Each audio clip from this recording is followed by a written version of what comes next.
Une odeur de circuit brûlé, de liquide de refroidissement et de désespoir flottait dans l'air du hangar 7. Max Holloway fronça le nez en poussant son chariot de nettoyage sur le seuil, sa roue bancale grinçant contre le sol métallique. Un autre jour, un autre hangar rempli de pièces détachées de vaisseaux spatiaux a récuré avant l'arrivée des vautours des enchères. Ne touchez à rien qui brille, vibre ou qui rime.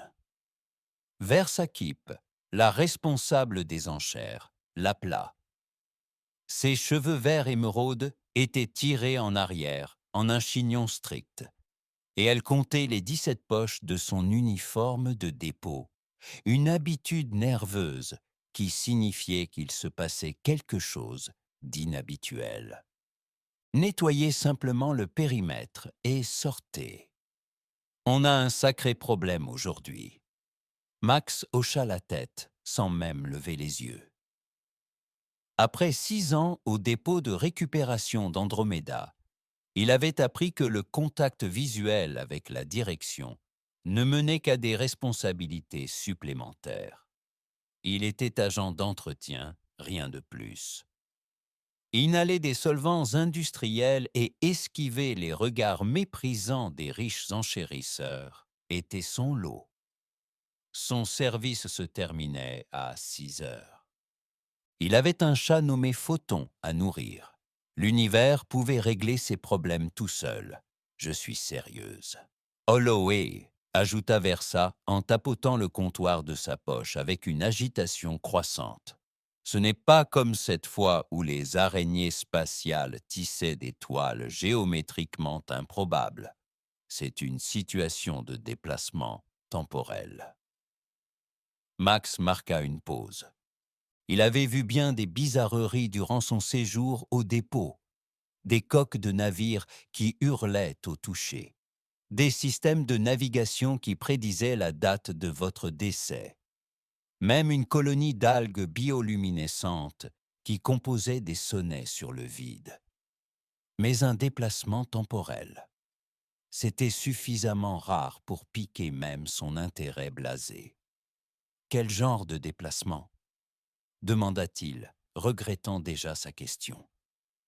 Des regards contradictoires parcoururent le hangar, regrettant la question.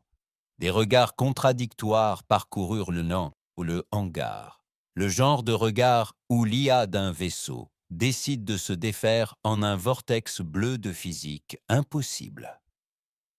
Elle baissa la voix. Les dirigeants de Luxon Corporation arrivent dans 20 minutes pour l'aperçu, et les techniciens se disputent encore pour savoir si nous sommes confrontés à un effondrement de la réalité localisée ou simplement à une séquence d'autodestruction élaborée. Max soupira. La date stellaire 400 à 26181.3 s'avérait encore plus agaçante. Il avait porté sa tenue de ménage porte-bonheur aujourd'hui, celle avec seulement 3 taches de liquide de refroidissement, espérant une garde tranquille. Tant pis pour ça. Éloigne-toi de la lumière bleue, lança Versa par-dessus son épaule en se précipitant vers la sortie. Et si vous entendez quelqu'un évoquer la possibilité de poursuites judiciaires d'outre-tombe, faites comme si de rien n'était. Je n'ai pas besoin que les agents d'entretien demandent une prime de risque. L'imposante porte du hangar siffla derrière elle, laissant Max seul avec son chariot, ses pensées et apparemment un vaisseau sur le point de percer la réalité. Il poussa son chariot en avant, les yeux fixés sur le périmètre. Les lumières du hangar étaient tamisées, projetant de longues ombres sur le vaste espace. Au centre, un projecteur éclairait ce qui devait être le vaisseau problématique. Même de loin, Max voyait bien qu'il ne s'agissait pas d'une épave ordinaire. La plupart des vaisseaux qui finissaient au dépôt de récupération d'Andromède étaient des carcasses délabrées, débarrassées de toute technologie précieuse et laissées à l'abandon jusqu'à ce qu'une petite entreprise décide qu'il valait la peine de les moderniser. Ce vaisseau, en revanche, était tout autre. Sa coque brillait d'un éclat irisé qui semblait osciller entre le bleu nuit et le violet le plus profond. Le design était élégant, prédateur, dépourvu des appendices volumineux qui caractérisaient les navires militaires ou des extensions de chargement disgracieuses des cargos commerciaux. Il rappelait à Max les créatures marines de la Terre antique, les requins peut-être, ou les cétacés plus élégants. Mais ce n'était pas l'esthétique inhabituelle du navire qui retint son attention. C'était le vortex d'énergie bleue en rotation lente qui semblait consumer le vaisseau de l'intérieur. Bizarre, murmura Max. Malgré tous ses efforts pour rester indifférent, il avait vu des vaisseaux dans divers états de délabrement, mais jamais un seul qui semblait se défaire activement en temps réel. Des parties de la coque avaient tout simplement disparu, remplacées par des spirales d'énergie qui se tordaient dans des directions impossibles avant de disparaître dans le néant. Alors qu'il commençait à nettoyer le périmètre, se tenant à bonne distance du mystérieux vaisseau, Max entendit des voix derrière une pile de conteneurs. Il reconnut les combinaisons blanches caractéristiques de l'équipe d'évaluation technique du dépôt. 4 silhouettes étaient insérées les unes contre les autres, leurs visages illuminés par la lueur des tablettes de données. Ce n'est pas seulement en train de se défaire, c'est en train de se reconfigurer, disait une technicienne de grande taille, d'une voix basse mais intense. Le paradoxe de Mercer en action, un système autoréparateur qui ne peut se guérir sans intervention extérieure. Nous devrions annuler la vente aux enchères, répondit un autre. Un homme trapu, doté d'un plan de vision augmentée, brillait faiblement dans la pénombre. Cette chose possède des projecteurs d'énergie de qualité militaire et un dispositif de distorsion temporelle. Si Luxon s'en empare. Luxon a déjà une réclamation, interrompit un troisième technicien. Ils disent que l'IA est une technologie propriétaire. Quelque chose à propos du concepteur qui travaillait pour eux avant son incident de déplacement temporel. Edwin Mercer n'a pas été vu depuis 15 ans. Le quatrième technicien, un individu à l'air nerveux et aux doigts crispés, intervint. S'il est déplacé, il est mort, et les morts ne portent pas plainte contre un brevet. Max ralentit son rythme de nettoyage, intrigué malgré lui. Edwin Mercer était un nom que même un agent de nettoyage connaissait.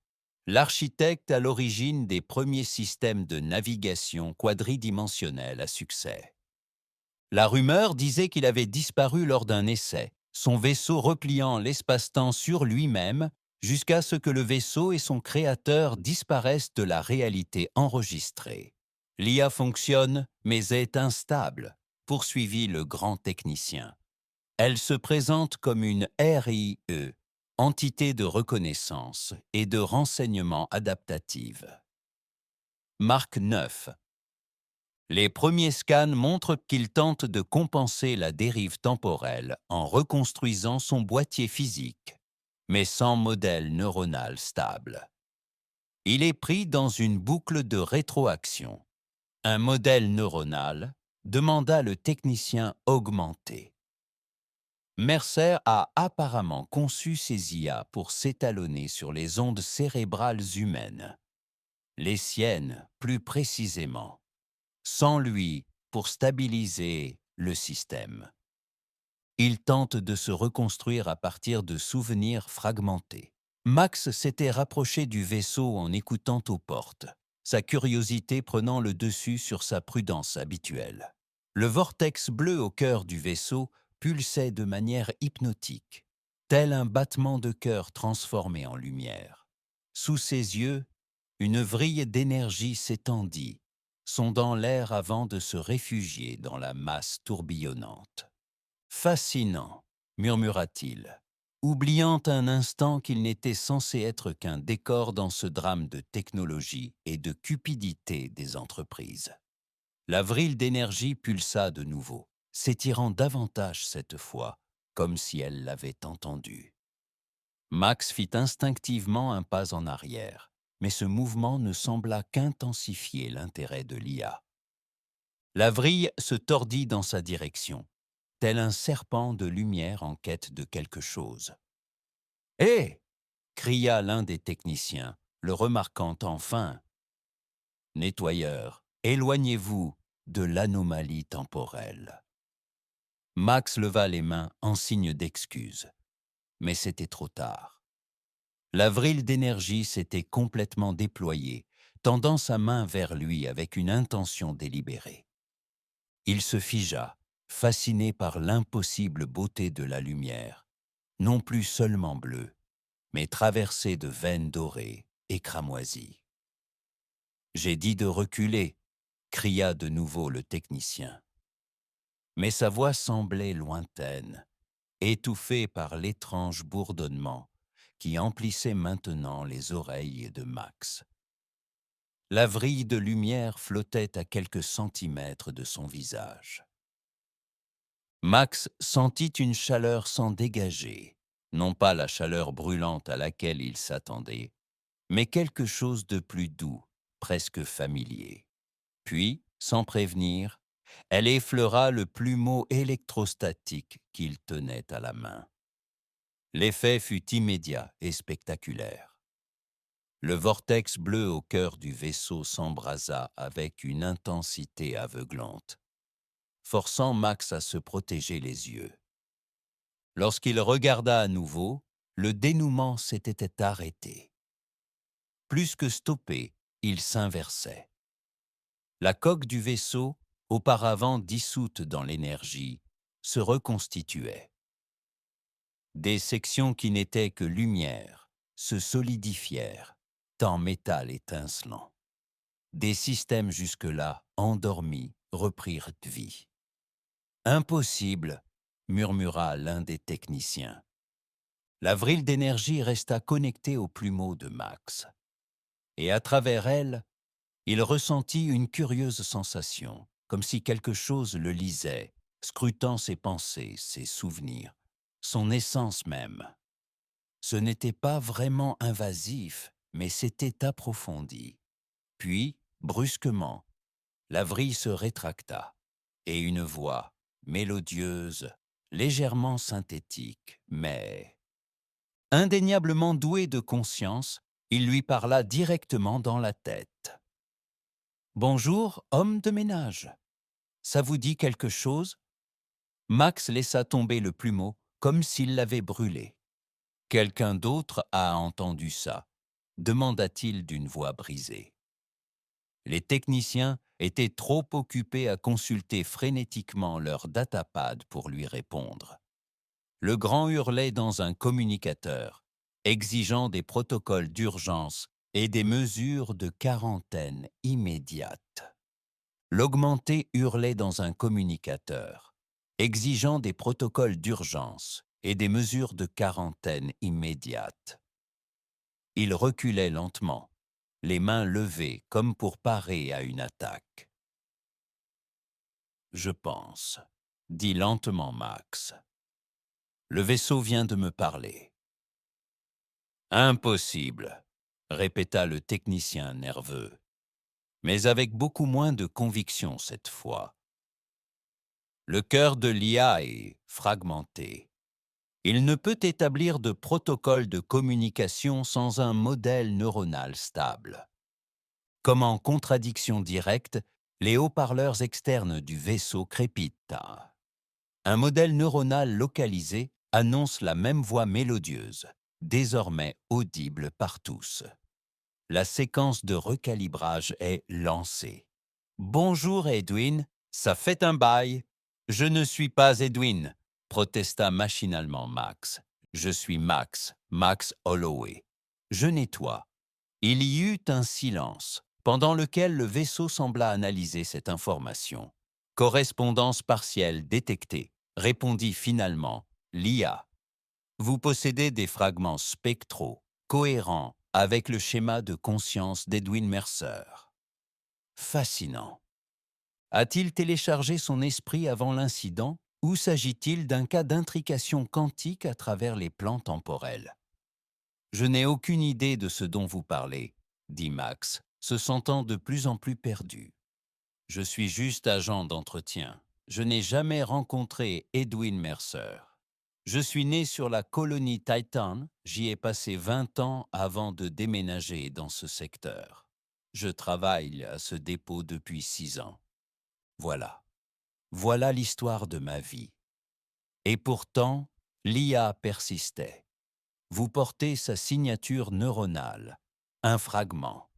Oui, mais indubitable. Ma programmation fondamentale vous reconnaît comme Edwin Mercer, ou du moins une partie de lui. Avant que Max puisse formuler une réponse à cette affirmation impossible, les portes du hangar s'ouvrirent dans un sifflement pneumatique. Versakip entra, flanqué d'une grande silhouette aux cheveux argentés, vêtu d'un costume noir impeccable. Un cadre de Luxon Corporation, à en juger par l'épingle argentée distinctive à son revers. « Que se passe-t-il ici » demanda Versa, ses cheveux verts hérissés d'agitation. Ses cheveux verts hérissés d'agitation. Les moniteurs indiquaient une pointe d'énergie. Le vaisseau se stabilise-t-il ou sommes-nous sur le point d'assister à une implosion localisée de la réalité? Il se stabilise, répondit la grande technicienne d'une voix teintée d'incrédulité. Et communicant, il semble croire que notre agent d'entretien est Edwin Mercer. Tous les regards se tournèrent vers Max, qui s'agita mal à l'aise sous ce regard soudain. Il avait passé des années à perfectionner l'art de l'invisibilité. Les agents d'entretien n'étaient pas censés se faire remarquer, et encore moins devenir le centre d'attention lors d'une avant-première d'enchères prestigieuse.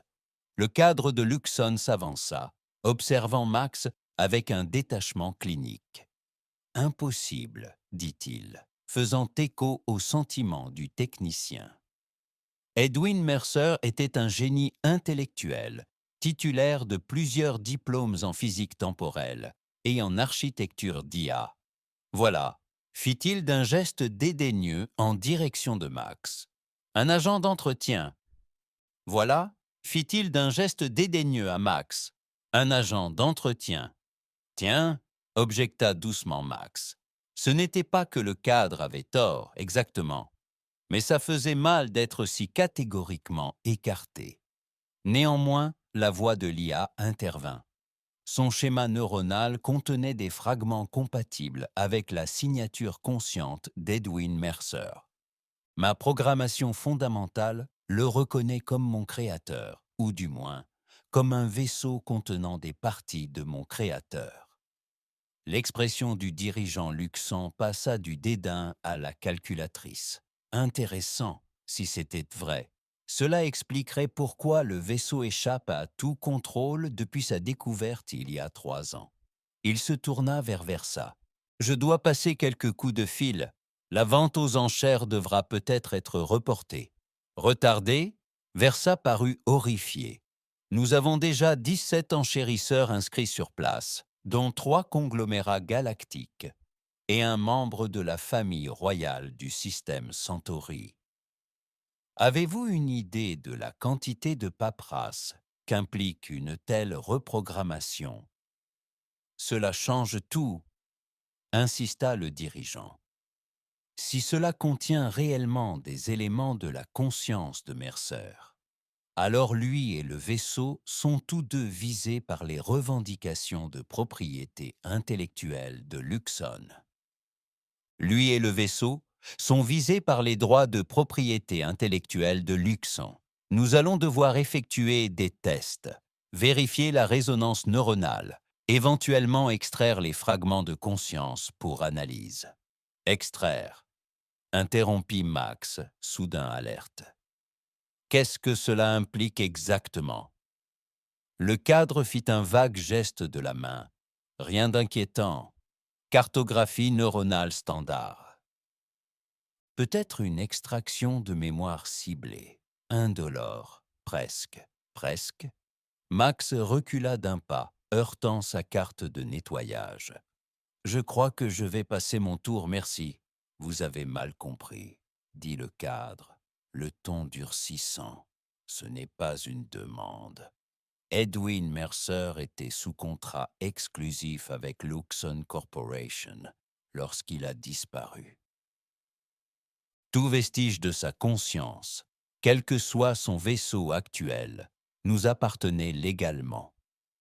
La vrille d'énergie qui s'était réfugiée dans le vaisseau jaillit soudain à nouveau, cette fois d'un rouge furieux.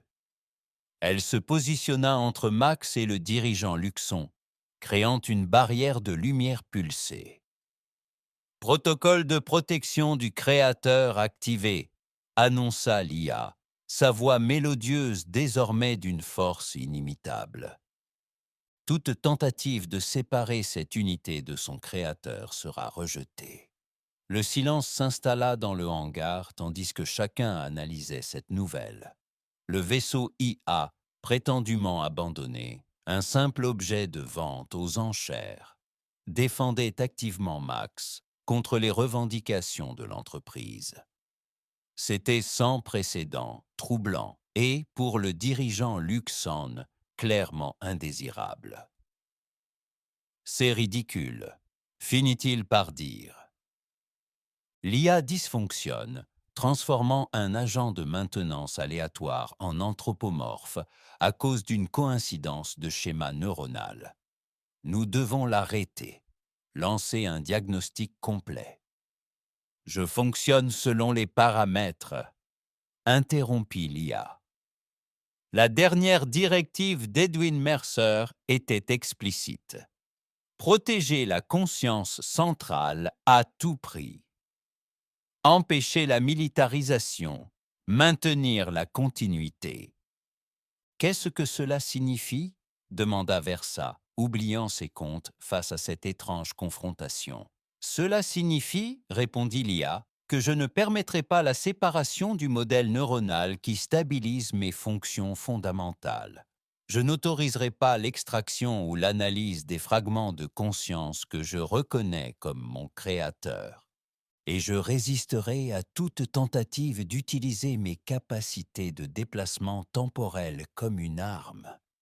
Le visage du dirigeant Luxon s'était figé, saisi d'une fureur contenue. C'est du sabotage d'entreprise, siffla-t-il. Mercer devait savoir ce qu'il faisait, en créant un système de sécurité qui le reconnaîtrait même après un déplacement temporel. Il essaie d'empêcher Luxon d'utiliser la technologie qu'il a développée grâce à notre financement. Ou, suggéra Max, de retrouver sa voix. Il essayait d'empêcher quiconque de transformer son vaisseau en arme.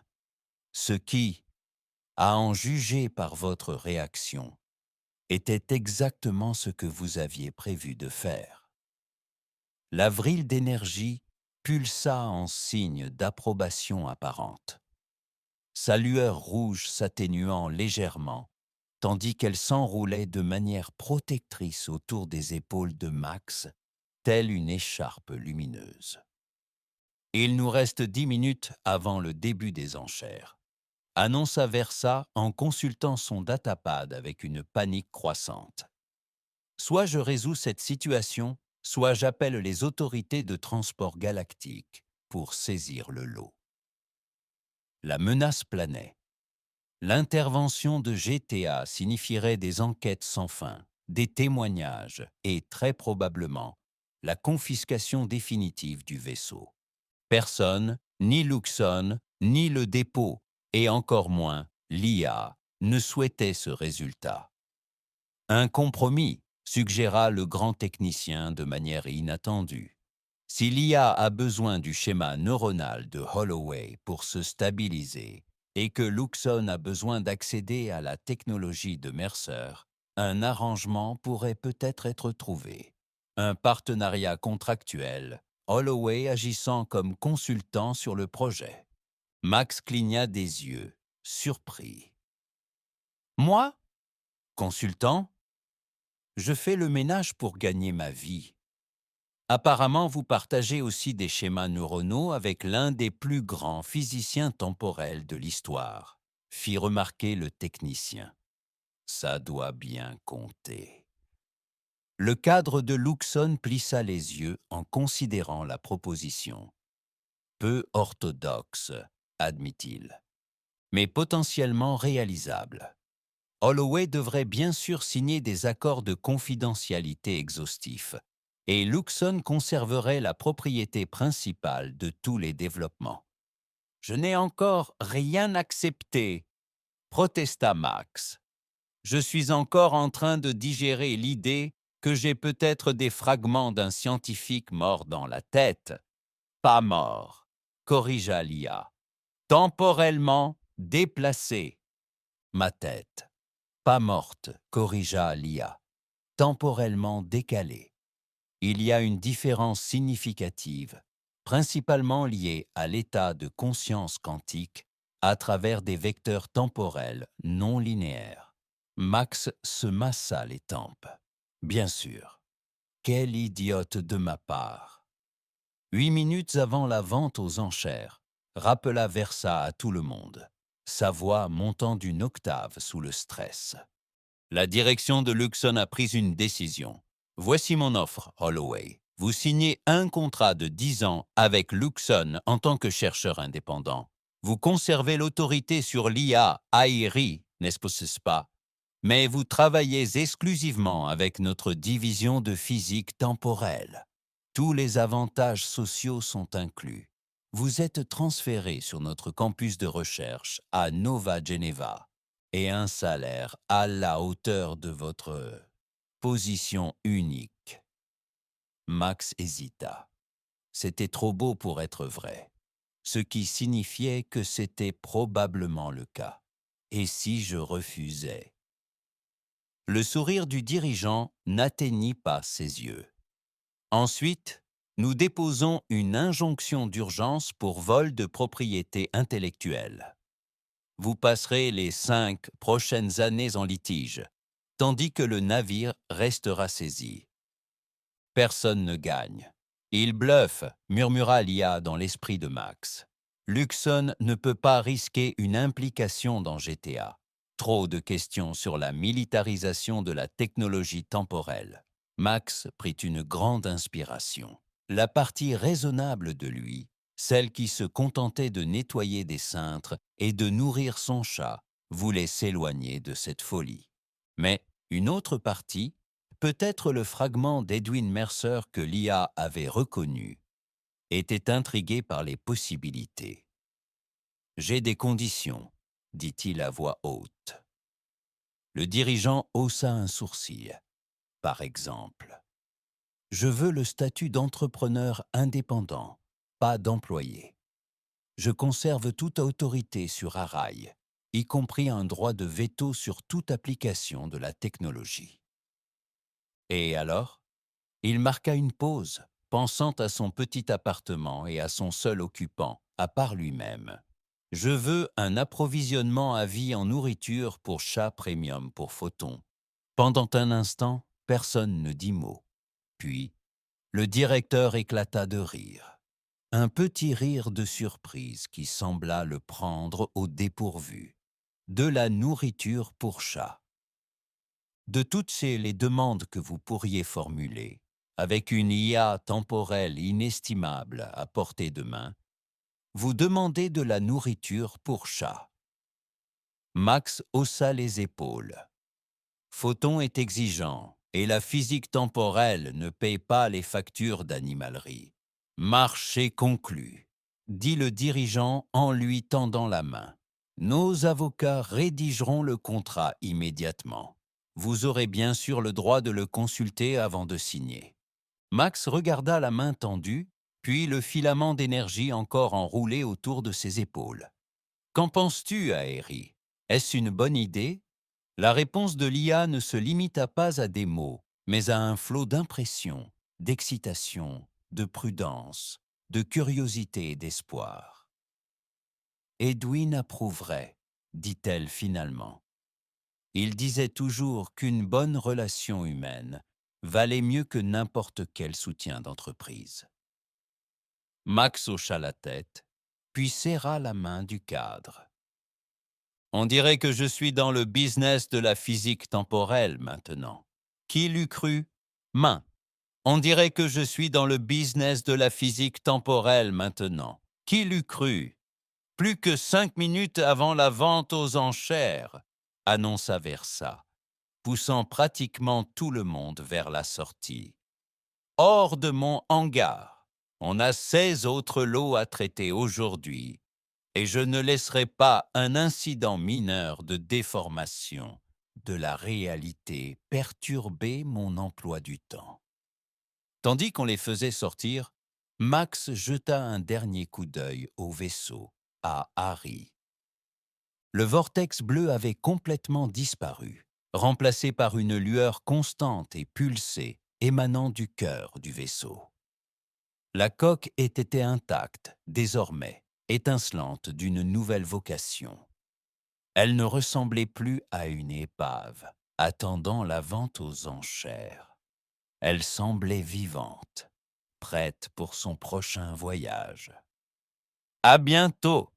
promit silencieusement Max, et il ressentit une chaleureuse émotion en guise de réponse.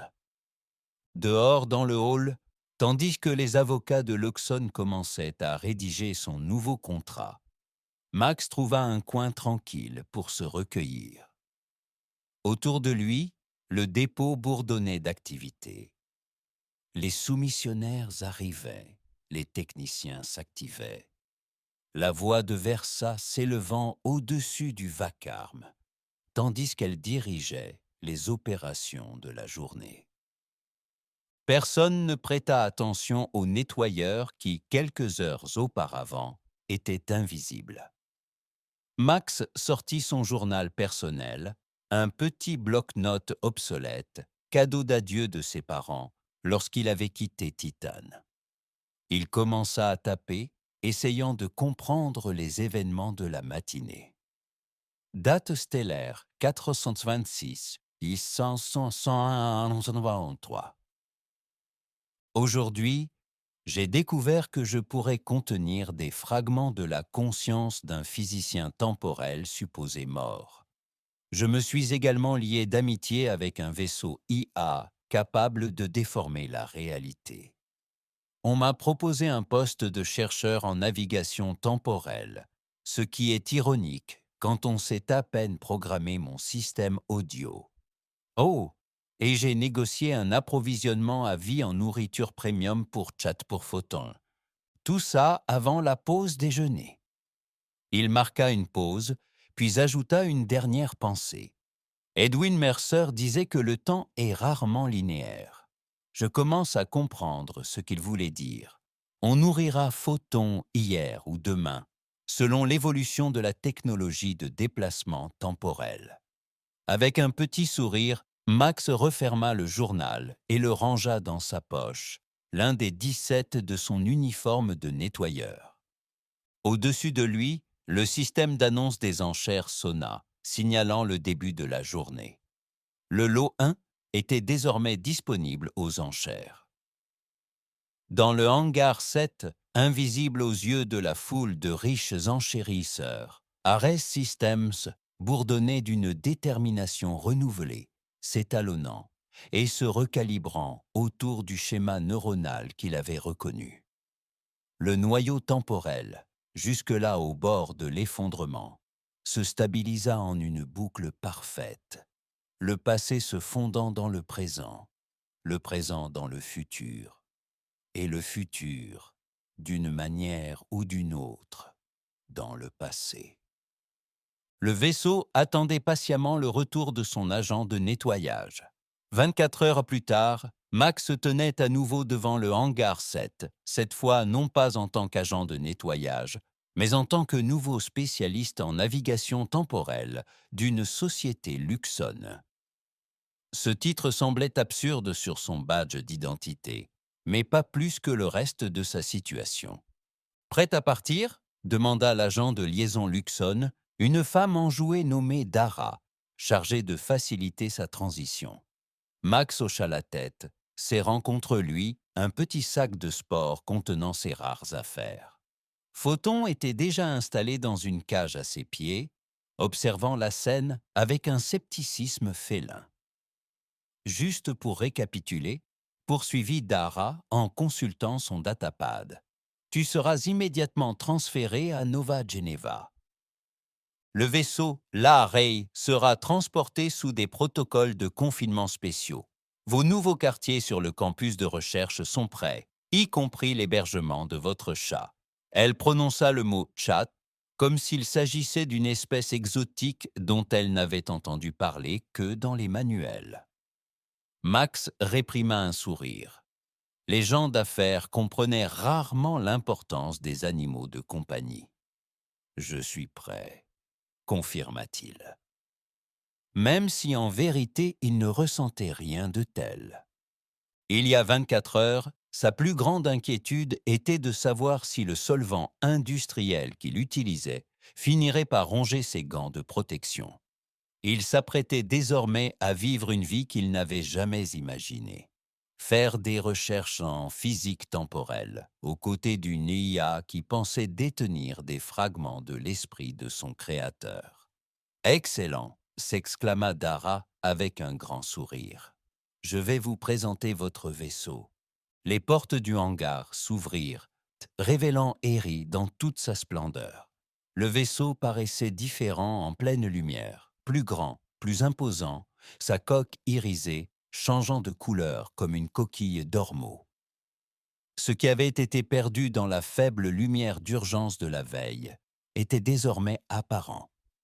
Ce n'était pas un vaisseau ordinaire, même au regard des standards des vaisseaux spatiaux avancés intégrant une IA. Sa conception exprimait des intentions allant au-delà des voyages spatiaux conventionnels. « Magnifique, n'est-ce pas ?» s'exclama une voix derrière eux. Max se retourna et découvrit le cadre luxonien aux cheveux argentés, dont il avait appris le nom. Dominique Varon, directeur de la division de recherche temporelle de Luxon. « C'est quelqu'un », acquiesça prudemment Max. Il ne faisait toujours pas confiance à Varon, malgré le contrat étonnamment avantageux qu'on lui avait proposé. Quiconque parlait d'extraire des fragments de conscience avec autant de désinvolture ne devait pas être pris au pied de la lettre. « Vous savez, » dit Varin sur le ton de la conversation, « lorsque nous avons perdu contact avec Edwin il y a 15 ans, nous pensions que ses recherches étaient perdues à jamais. Le prototype avait disparu. Ses notes étaient cryptées et irrécupérables.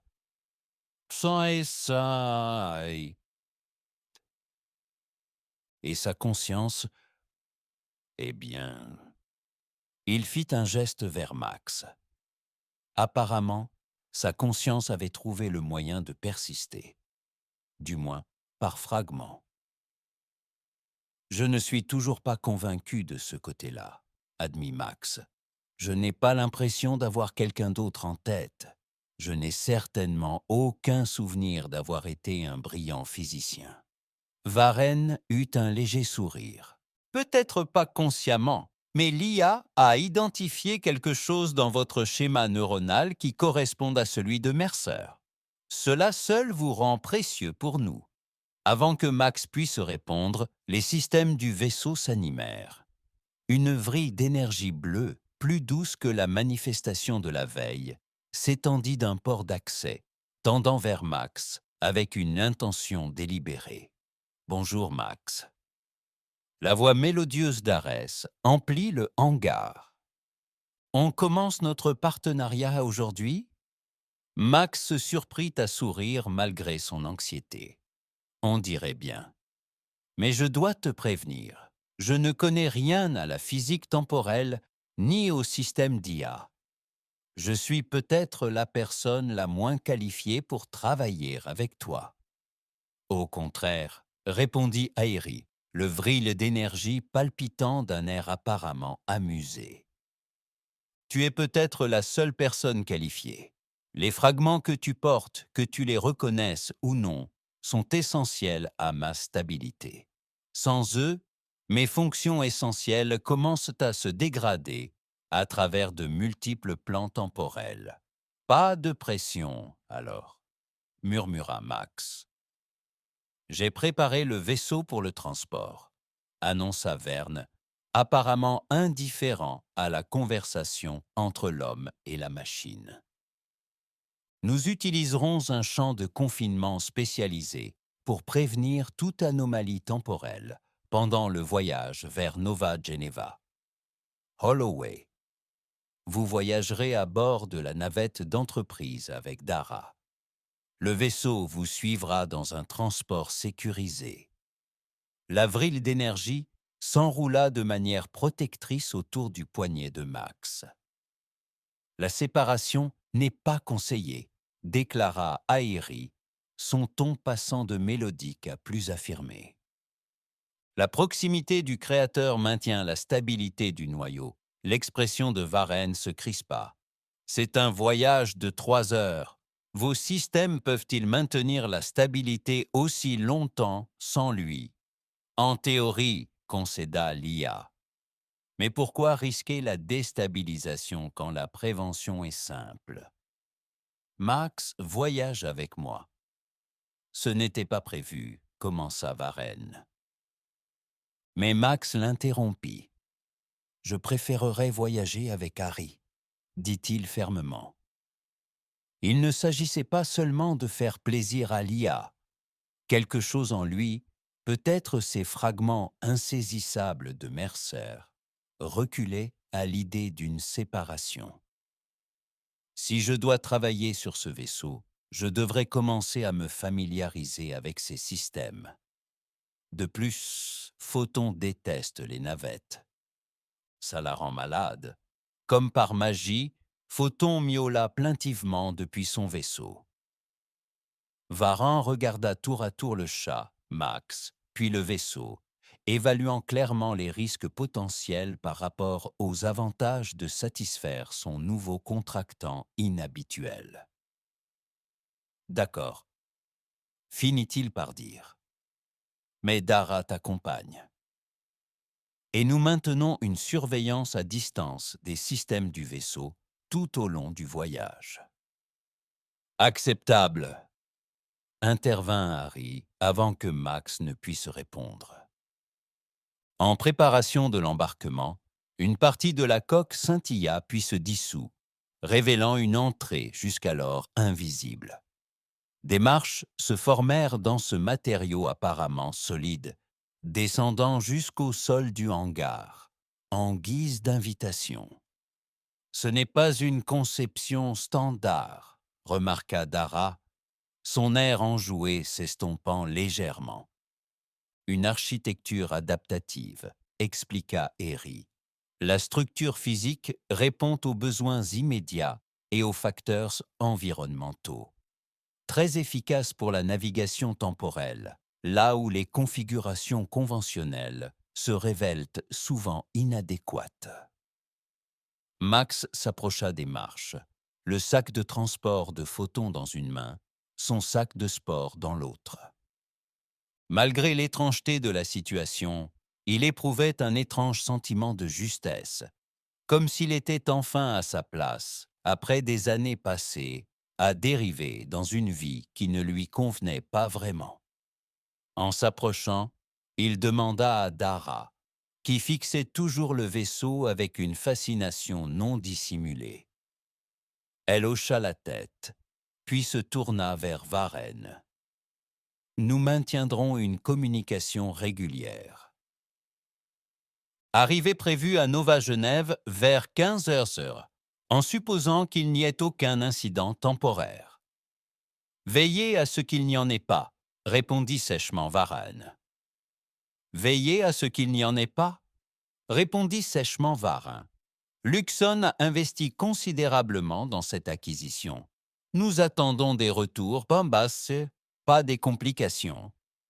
Max ravala sa réplique en affirmant que les gens n'étaient pas des acquisitions, se rappelant que son nouveau contrat lui conférait une autonomie significative. Il n'était pas obligé d'apprécier Varin ni son esprit d'entreprise. Il lui suffisait de travailler suffisamment longtemps dans le système pour comprendre ce qui lui arrivait, à lui et à Harry. L'intérieur du vaisseau ne ressemblait en rien à ce que Max avait imaginé. Au lieu de la conception stérile et utilitaire des vaisseaux de recherche, la chambre centrale d'Harry était presque organique. Des murs incurvés se fondaient harmonieusement dans des interfaces de contrôle qui semblaient flotter juste au-dessus de la surface. La lumière jaillissait de partout, une lueur diffuse qui s'adaptait à leurs mouvements. « Bienvenue à bord !» La voix d'Harry les entoura, ne provenant plus des haut-parleurs, mais semblant provenir de la structure même du vaisseau. « Veuillez vous installer confortablement. Le trajet jusqu'à Nova Geneva durera environ 2 heures et 43 minutes, compte tenu des conditions spatio-temporelles actuelles. 3 heures en navette, moins de 3 heures en vaisseau spatial IA, a noté Dara, enregistrant déjà ses observations dans son carnet de données. Les implications en termes d'efficacité se chiffrent à elles seules en milliards dans le secteur des transports. Max posa la cage de transport de photons et ouvrit la porte. Le chat émergea prudemment, reniflant l'air avec une attention soupçonneuse avant de sembler décider que l'environnement lui était acceptable. Il se dirigea vers un coussin qui s'était formé en réponse à sa présence et s'installa majestueusement. « Elle approuve », dit Max, étrangement fier. « Le confort des félins est une priorité », répondit Harry, et Max aurait juré que l'IA semblait ravie. Le créateur Mercer aimait aussi les chats. Il soutenait que leur indifférence aux préoccupations humaines offrait un point de vue précieux. « Ça a l'air d'un homme sage », observa Max en s'installant sur un siège qui s'était formé près de ce qui semblait être l'interface de contrôle principale. « Mais je ne suis toujours pas convaincu d'avoir quelque chose à voir avec lui. » « Votre scepticisme est compréhensible, » reconnut Harry. La conscience humaine n'est pas conçue pour percevoir son propre état quantique, surtout lorsqu'elle est fragmentée sur plusieurs plans temporels. De votre point de vue, vous n'êtes que Max Holloway, un agent d'entretien de la colonie Titan qui prend plaisir à s'occuper d'un chat nommé Photon. De mon point de vue, tu possèdes également des éléments du schéma neuronal d'Edwin Mercer, une résonance qui permet à mes systèmes de reconnaître et de se stabiliser autour de ta présence. Dara avait absorbé cet échange en silence, son bloc-notes oublié. Elle se pencha alors en avant, les yeux brillants de curiosité scientifique. « Si vous me le permettez, » intervint-elle, « comment Edwin Mercer a-t-il pu être déplacé temporellement ? Les archives officielles Luxon sont d'un flou frustrant. » Il y eut un bref silence, comme si Harry réfléchissait à ce qu'il allait révéler. Finalement, le vaisseau répondit. Le créateur Mercer testait le prototype du système de navigation temporelle, précurseur de ma configuration actuelle. Le test n'avait pas été autorisé par Luxon. Ils pensaient qu'ils avaient l'intention d'utiliser cette technologie comme une arme. « Utiliser le voyage dans le temps comme une arme ?» demanda Max, incrédule. « Comment cela pourrait-il fonctionner ?» Imaginez, dit doucement à Harry, la capacité de créer des boucles temporelles localisées, d'accélérer le temps dans un champ confiné, de faire vieillir des structures ou de la matière organique de plusieurs siècles et secondes, ou d'inverser la cause et l'effet dans une zone ciblée, de sorte que la destruction précède l'événement destructeur lui-même. Max sentit un frisson. Ça a l'air apocalyptique. D'où les inquiétudes du créateur Mercer, poursuivit Airy. Lors du test non autorisé, il a tenté de télécharger une partie de sa conscience sur mes systèmes. Une mesure de sécurité pour garantir que la technologie ne pourrait pas être utilisée à mauvais escient s'il était capturé ou tué. Mais le processus a été interrompu par une défaillance en cascade dans le noyau temporel. Au lieu d'un téléchargement complet, sa conscience fut fragmentée et dispersée sur plusieurs plans temporels. Des morceaux de lui finirent donc par où, quand.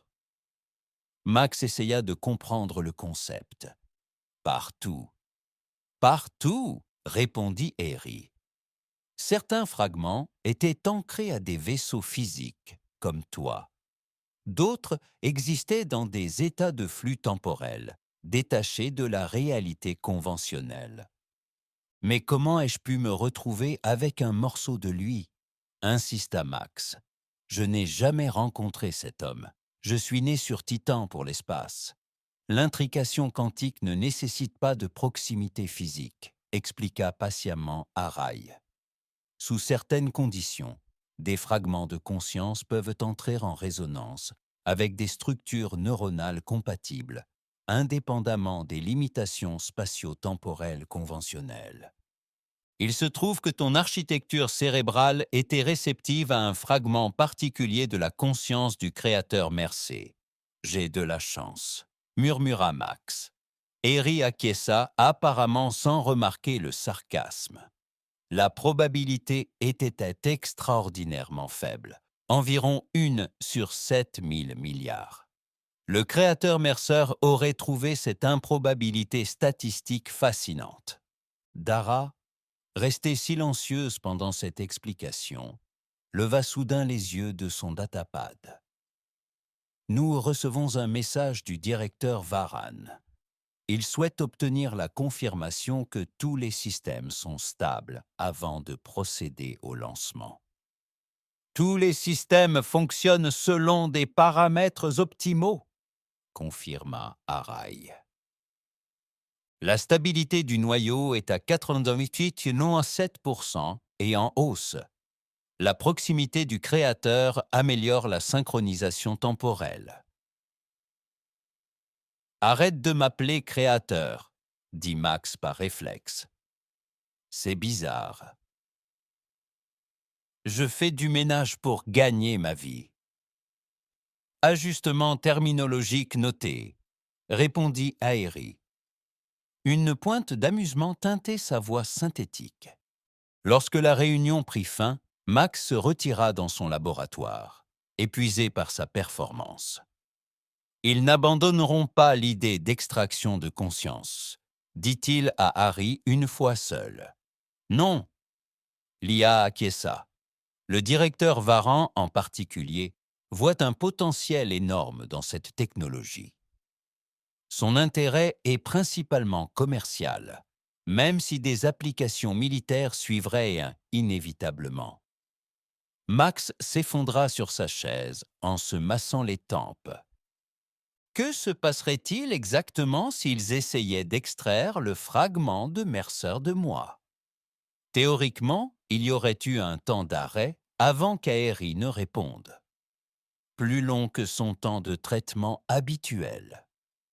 Dans le meilleur des cas, une perte partielle de vos schémas neuronaux uniques. Changement de personnalité, trou de mémoire, altération cognitive. Au pire, une dissolution complète de votre conscience et de celle du fragment, ainsi qu'une déstabilisation catastrophique de mes systèmes fondamentaux. Donc, pas d'inquiétude, dit sèchement Max. Le risque est suffisamment important pour que même le comité d'éthique de Luxon interdise probablement toute expérimentation, lui assura Arai. Mais le directeur Varon a montré une tendance inquiétante à agir en dehors des canaux et officiels lorsque cela sert ses intérêts. Max y réfléchit. Il y a 6 mois, de telles informations l'auraient terrifié. Maintenant, il se surprenait à analyser le problème avec une clarté inattendue. Nous avons besoin d'un levier, dit-il finalement. Quelque chose qui nous rende trop précieux pour risquer des expériences dangereuses. En effet, acquiesça Aéri, et Max aurait juré que l'IA semblait ravie. Il est peut-être temps d'accélérer certains aspects de notre programme de recherche. Qu'avais-tu en tête? Une démonstration, dit simplement Airy. Pas seulement un modèle théorique de microsaut, mais un déplacement temporel réel. Petit, contrôlé et surtout observable par l'équipe de recherche de Luxon. Max cligna des yeux, surpris. Sommes-nous prêts? Tu as dit que nous approchions du seuil. Non pas que nous l'ayons atteint, avec quelques ajustements aux algorithmes et à ton interface neuronale directe pour stabiliser le champ temporel. Je crois que le succès est possible, répondit Harry. La démonstration établirait notre valeur sans équivoque, tout en détournant l'intérêt de Luxon de l'extraction de conscience pour l'orienter vers des applications temporelles concrètes. C'était une proposition risquée, mais Max trouvait la logique convaincante. Que déplacerions-nous et de combien de temps? Quelque chose de minime, suggéra Arès. Un instrument de laboratoire, peut-être, et seulement de quelques secondes au départ, juste assez pour fournir une preuve irréfutable de manipulation temporelle. Max examina la proposition. Une démonstration réussie renforcerait effectivement leur position à Luxon, leur donnant potentiellement plus d'autonomie dans la conduite des recherches. Parallèlement, cela ouvrirait la voie à des applications qui semblaient inquiéter Edwin Mercer. Et la militarisation, demanda-t-il. N'est-ce pas précisément ce que Mercer cherchait à empêcher? Le créateur Mercer s'inquiétait d'une manipulation temporelle incontrôlée. Harry a clarifié la situation. Sa dernière directive était d'empêcher la militarisation et non d'interrompre complètement la recherche. Grâce à vous qui guidez les paramètres éthiques de notre travail, le risque d'abus est considérablement réduit. Max n'était pas entièrement convaincu, mais il comprenait l'intérêt stratégique de la démonstration. « Quand le ferions-nous » répondit Aéri. « L'alignement quantique sera optimal dans 3 jours. Je suggère de programmer une démonstration spéciale pour le directeur Varon et les principaux chefs de service. L'effet de surprise renforcera l'impact. Et vous êtes sûr qu'on y arrivera ?» insista Max. Car si nous promettons un décalage temporel et ne livrons que des équations et des excuses, notre position devient encore plus précaire. Je calcule une probabilité de succès de 87%, lui assura Arai. L'incertitude restante est principalement liée à des facteurs externes indépendants de notre volonté. Max prit une profonde inspiration. Très bien, je parlerai à Dara de l'organisation de la démonstration. Mais Aéri, tout doit être parfaitement sûr. Pas de paradoxe temporel, pas de distorsion de la réalité, aucun risque pour la conscience de quiconque. Y compris la mienne. Compris, confirma l'IA. Les protocoles de sécurité seront exhaustifs et redondants. Alors que Max commençait à rédiger une proposition pour la démonstration, il ne pouvait s'empêcher de penser qu'il franchissait un nouveau seuil, passant du statut de participant réticent à celui d'architecte actif de la suite. Était-ce l'influence d'Edwin Mercer ou simplement sa propre évolution? Il n'aurait pu le dire. Peut-être, comme Harry l'avait suggéré des mois plus tôt, la distinction n'était pas aussi claire qu'il l'avait cru. Les 3 jours suivants passèrent dans un tourbillon de préparatifs. Max travailla aux côtés d'Harry pour peaufiner les algorithmes de ciblage temporel, installer le matériel de démonstration et informer Dara de ce qui l'attendait. Au début, elle était sceptique. Les microsauts étaient théoriques depuis des décennies, aucune équipe de recherche n'ayant réussi à atteindre des déplacements, ne serait-ce que de l'ordre de la nanoseconde. Mais son doute avait peu à peu cédé la place à un enthousiasme prudent. Le matin de la démonstration, Max se retrouva inhabituellement calme. Le laboratoire avait été reconfiguré, avec un champ de confinement spécial, entourant un petit piédestal, où leur objet de test, un simple cube cristallin utilisé pour les mesures quantiques, attendait d'être déplacé temporairement. Nerveux, demanda Dara tandis qu'il se préparait à l'arrivée du directeur Varon et des chefs de département. « Étrangement non, répondit Max. Ça semble juste d'une certaine manière, comme si on était censé faire ça. Elle lui lança un regard curieux. Je ne t'ai jamais entendu aussi confiant depuis ton arrivée. Avant que Max puisse répondre, les portes du laboratoire s'ouvrirent et le directeur Varon entra, suivi de 6 chefs de département, dont le Dr Chen de physique quantique. Leurs expressions allaient de l'intérêt poli au scepticisme, à peine dissimulé. Spécialiste Holloway, le salua Varenne. Votre demande de démonstration était assez spectaculaire. Vous prétendez avoir accompli ce qu'aucune équipe de recherche n'a réussi en 50 ans de physique temporelle. Max soutint son regard avec assurance. Nous pensons que oui, le noyau temporel unique d'Arès, combiné à la stabilisation neuronale que j'apporte, nous a permis de surmonter les obstacles paradoxaux qui ont entravé les tentatives précédentes. Impressionnant, si c'est vrai, a commenté le Dr Chen, étudiant le champ de confinement avec un intérêt professionnel. Votre proposition mentionnait un déplacement de combien de secondes? 3, a répondu Max. Avancé dans le temps, l'objet revenant ensuite à sa position temporelle initiale. Varenne haussa un sourcil. Retourner? Ce n'est dans aucun modèle théorique que j'ai étudié. Le déplacement temporel a toujours été supposé unidirectionnel. Les modèles conventionnels sont limités par la pensée conventionnelle, répondit Max, se surprenant lui-même par son assurance. Harry, veux-tu expliquer le principe? La voix de l'IA emplit le laboratoire, calme et autoritaire. La physique temporelle traditionnelle suppose une progression linéaire avec un potentiel de déplacement unidirectionnel. Nos recherches indiquent que les champs temporels peuvent être manipulés comme des boucles fermées plutôt que comme des vecteurs ouverts, permettant à un objet de progresser le long de la boucle, puis de revenir à son point d'origine. Le Dr Chen prenait déjà des notes, son scepticisme cédant la place à la curiosité scientifique.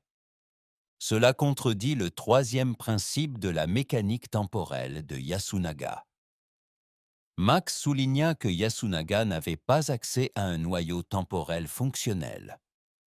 Leur principe découlait d'un noyau théorique, précisa Max. Leur principe découlait des mathématiques théoriques et non d'applications pratiques. Varon étudia Max avec un intérêt nouveau. Vous avez fait du chemin depuis le nettoyage des cintres, spécialiste Holloway. On pourrait presque croire que vous avez étudié la physique temporelle toute votre vie.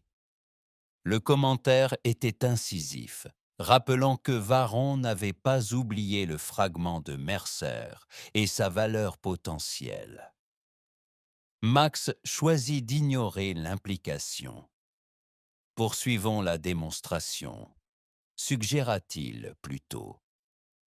Sur un signe de tête de Varon, Max se dirigea vers l'interface de contrôle. Airy lance la génération du champ temporel. L'interface de contrôle. Harry lance la génération du champ temporel. L'air autour du cube cristallin se mit à scintiller, une distorsion à peine perceptible, qui s'intensifia progressivement jusqu'à devenir une faible lueur bleue, semblable à la vrille d'énergie que Max avait rencontrée au dépôt, mais en plus contrôlée, plus concentrée. Champ temporel stable à 99. 2% contrôlé, plus concentré. Champ temporel stable à 82%, rapporte à Arai. Algorithme de ciblage verrouillé sur les coordonnées T, plus 3 secondes. Max ressentit une curieuse sensation lorsque le champ se renforça, une chaleur se répandant à la base de son crâne, comme si quelque chose de longtemps endormi se réveillait. Ce n'était pas désagréable, juste inattendu. Synchronisation neuronale établie, poursuivit Airy. Prêt pour le déplacement? À votre signal, Max. Les observateurs rassemblés se penchèrent un temps avant, leur scepticisme momentanément oublié face à l'histoire scientifique potentielle. Max prit une grande inspiration, se recentra et donna l'ordre. Déclenchez le déplacement. Pendant un instant, rien ne donna l'ordre. Déclenchez le déplacement. Pendant un instant, rien ne sembla se produire. Le cube resta immobile sur son piédestal, le champ bleu bourdonnant sans interruption autour de lui. Puis, entre deux clignements d'œil, il disparut. Non pas dans un éclair ou un bruit spectaculaire, mais dans la simple et profonde absence de quelque chose qui était là un instant plus tôt. Des halètements emplirent le laboratoire. Le docteur Chen s'avança involontairement, puis se rattrapa, gardant une distance de sécurité avec le champ. « Où ?» commença Voren, mais avant qu'il puisse terminer sa question, le cube réapparut. Exactement 3 secondes s'étaient écoulées. « Déplacement réussi », annonça Airy, une note de satisfaction perceptible dans sa voix synthétique. L'intégrité de l'objet était maintenue à 100%. Les coordonnées temporelles correspondaient aux paramètres prévus, avec une variance de 0,002%. Un silence régnait dans le laboratoire, tandis que les observateurs analysaient ce qu'ils avaient observé. Puis, soudain, des questions surgirent.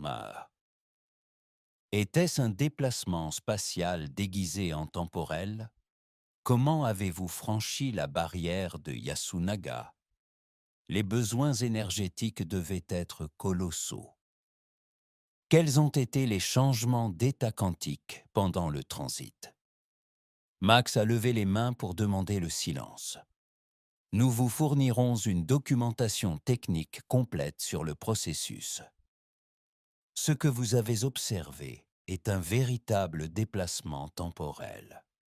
L'objet a existé 3 secondes dans le futur, puis est revenu à sa position temporelle initiale. Les applications de cette technologie sont importantes, mais les considérations éthiques le sont tout autant. Varan était resté silencieux pendant toute la commotion, son regard perçant scrutant non seulement l'expérience, mais aussi Max lui-même. Il s'avança alors, l'air indéchiffrable. Félicitations, spécialiste Holloway. Vous avez marqué l'histoire de Luxon aujourd'hui. Félicitations, spécialiste Holloway. Vous avez marqué l'histoire de Luxon aujourd'hui. Son sourire n'atteignait pas tout à fait ses yeux. Je crois que cela nécessite un élargissement immédiat de vos paramètres de recherche. Si 3 secondes sont possibles, pourquoi pas 3 minutes, 3 heures, 3 ans? Et voilà, c'était exactement ce que Max avait anticipé et redouté. Le succès apporterait ressources et reconnaissance, mais aussi une pression accrue pour repousser les limites plus vite que nécessaire. L'évolution temporelle n'est pas linéaire, a-t-il expliqué, une fois de plus surpris par les connaissances techniques qui semblaient s'imposer naturellement lorsque nécessaire. Les besoins énergétiques et les risques de paradoxe augmentent de manière exponentielle avec la durée. Nous devons procéder méthodiquement en effectuant des tests minutieux à chaque seuil. Bien sûr, Varon accepta trop facilement. La sécurité avant tout, mais je vais demander à mon assistant de rédiger immédiatement une nouvelle directive de recherche. Le conseil d'administration souhaitera accélérer le financement dès qu'il aura pris connaissance de ces résultats. Tandis que les observateurs sortaient, discutant toujours des implications avec enthousiasme, Dara s'approcha de Max. « C'était incroyable, dit-elle doucement, et un peu terrifiant, pour être honnête. On vient de changer l'histoire de la science. » Max hocha la tête, l'étrange chaleur à la base de son crâne s'estompant peu à peu, et ouvrit la boîte de Pandore au passage. Varenne va désormais accélérer les progrès. Les applications militaires ne tarderont pas à suivre. « Peux-tu contrôler la direction ?» demanda-t-elle. « Ou les intentions de Luxon l'emporteront-elles ?»« Je ne sais pas, » admit Max. « Mais j'ai le sentiment que nous allons bientôt le découvrir. » Après le départ de tous, Max resta dans le laboratoire, à contempler le cube cristallin, redevenu un objet ordinaire, sans trace de son voyage historique à travers le temps. « Quelque chose s'est produit pendant la démonstration, » dit-il à Harry. « Je me sentais différent, comme si les pensées de quelqu'un d'autre se mêlaient aux miennes. La synchronisation neuronale était plus forte que prévu, confirma l'IA. Le champ temporel semble avoir stimulé le fragment de Mercer, améliorant temporairement son intégration à votre esprit conscient. Est-ce pour cela que j'ai soudain compris des concepts qui me perturbaient depuis des mois? Précisément, pendant l'expérience, tu as accédé à davantage de connaissances du créateur Mercer que jamais auparavant. Max a réfléchi aux implications. Si le fragment devient plus actif pendant les expériences temporelles, cela pourrait être utile pour mieux comprendre la technologie. Mais cela me rend aussi plus précieux pour Varenne en tant que sujet de recherche, plutôt qu'en tant que partenaire. Une évolution inquiétante, approuva Harry. Peut-être devrions-nous revoir notre stratégie de démonstration. Mais Max anticipait déjà, les pièces du puzzle se mettant en place avec une clarté inattendue. Non. Je pense que nous maintenons le cap, mais avec une modification. Si Varenne souhaite accélérer les recherches, nous les concentrerons sur une application spécifique, la localisation et la récupération d'autres fragments de Mercer. La récupération de fragments? Harry semblait intrigué. Cela correspondrait certainement aux priorités du créateur Mercer, et cela nous donnerait un objectif de recherche concret qui ne mènerait pas directement à la militarisation. Max ajouta, si nous sommes occupés à trouver d'autres fragments, nous avons une raison légitime d'éviter les applications militaires. Astucieux, reconnut l'IA, même si le directeur Varon pourrait percer à jour cette stratégie. Laissez-le faire, dit Max avec une confiance retrouvée. Tant que nous produisons des résultats de recherche valables, Luxon nous laissera une marge de manœuvre et chaque fragment que nous trouverons renforcera potentiellement notre position. En exposant ses pensées, Max réalisa combien il avait changé en 6 mois. Le nettoyeur réticent, qui s'était retrouvé dans cette situation par hasard, cédait la place à quelqu'un de plus stratégique, plus impliqué dans l'incroyable technologie à sa disposition. Que ce soit sa propre évolution ou l'influence d'Edwin Mercer ne semblait plus avoir d'importance. Ils étaient, comme Aery l'avait suggéré depuis longtemps, en train de former un tout intégré. Il y avait juste un problème. Aery remarqua, après que Max eut fini d'expliquer son plan, que nous ne savons pas réellement comment localiser d'autres fragments sur les plans temporels. La théorie existe, mais la méthodologie pratique reste à développer. Max sourit, surpris par une intuition à la fois étrangère et familière. En fait, je crois que j'ai peut-être une idée à ce sujet. Quelque chose à propos de la résonance quantique sur des vecteurs temporels non linéaires. Et tandis qu'il commençait à dessiner des équations sur l'écran le plus proche, la sensation de chaleur revint à la base de son crâne. Non pas une intrusion cette fois, mais une collaboration. Deux fragments de conscience séparés par le temps et les circonstances, œuvrant ensemble vers un objectif commun. Dans l'obscurité de l'espace, à 16 années-lumière de Nova Geneva, un petit vaisseau de recherche dérivait silencieusement parmi les étoiles. Son unique occupante, une femme dont les yeux avaient vu des siècles compressés en décennies, observait avec une concentration intense un affichage de communication quantique. Le message était bref, codé selon un protocole qui ne serait inventé que 30 ans plus tard. Premier déplacement réussi, activation du fragment confirmé, passage à la phase 2. Elle sourit, une expression complexe mêlant satisfaction et tristesse. « Bravo, Max », murmura-t-elle à la cabine vide. Ou devrais-je dire Edwin? L'IA du vaisseau, une version plus ancienne et simplifiée d'Array, sonna doucement. Les coordonnées temporelles s'ajustèrent comme demandé. Dr Mercer, déplacement dans 5 minutes. Merci, répondit-elle en tournant son regard vers le hublot. Cap sur la colonie de Titans, vers 2387. Nous avons un nettoyeur à créer. Le temps, comme Edwin Mercer l'avait souvent remarqué, était rarement linéaire. Parfois, la fin existait avant le début, et parfois le début était soigneusement conçu par la fin. La boucle temporelle se poursuivait, parfaite dans son impossible complexité.